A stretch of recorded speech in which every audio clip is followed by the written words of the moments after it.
Welcome to Lesson 1, where you'll find out how to design your message. A question first. How do you eat an elephant?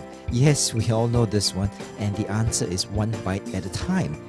The real question though is, where do I take this first bite? Most would take this first bite at the worst possible place, making the effort twice as hard, 10 times longer, and probably with little success, which means the elephant ate you instead.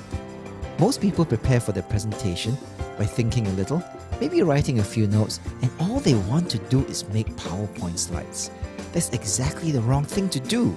That's like trying to eat the elephant's ears when the toes are right in front of you.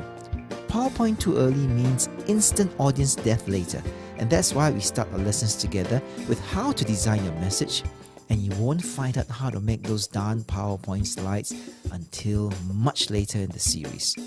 So buckle up and enjoy the ride as you find out how to design your message and eat your elephant one bite at a time at the right place. See you in the next chapter.